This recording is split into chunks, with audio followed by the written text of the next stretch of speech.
Today's proverb gives us some very beneficial instructions. It's a beautiful passage of application.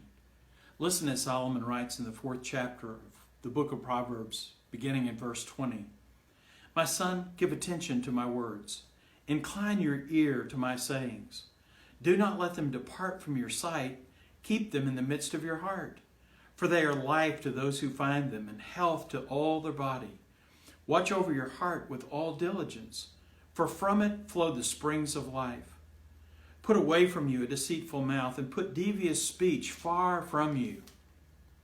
And let your eyes look directly ahead, and let your gaze be fixed straight in front of you. Watch the path of your feet, and in all your ways you will be established. Do not turn to the right nor to the left. Turn your foot from evil.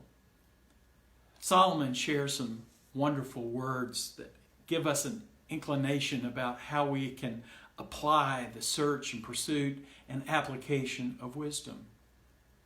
He tells us, first of all, tune your ear to listen.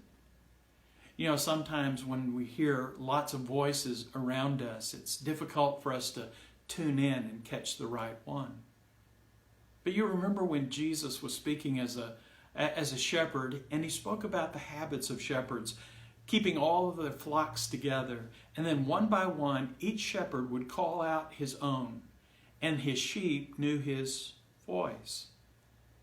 When we hear the wisdom that Solomon projects to us here in this passage, we're reminded that we must tune our ear to listen for wisdom. The second thing, he said, guard your heart. For out of your heart flows the springs of life. Everything that is full of abundant promise comes from your inner being. And he said, take time to monitor what's going on in your heart. And then the last thing that he says, keep your eyes on the road ahead. Keep your eyes fixed on the things that are out in front of you and seeing the goal as your destination. Don't turn to the right nor to the left. Be careful that you stay in step and stay on the path and move toward accomplishing all that God has purposed for you to accomplish. When we apply our pursuit of wisdom and apply it to our lives daily, tune your ear, guard your heart, and keep your eyes on the road.